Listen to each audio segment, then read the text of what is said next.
High বন্ধুরা, আসসালামু আলাইকুম। নতুন একটা ভিডিওতে স্বাগত।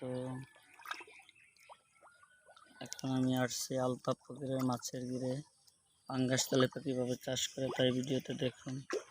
ভিডিওটা যদি আপনাদের ভালো লাগে লাইক কমেন্ট শেয়ার করে দেবেন, পরবর্তী ভিডিও বানানোর জন্য উৎসাহিত করবেন।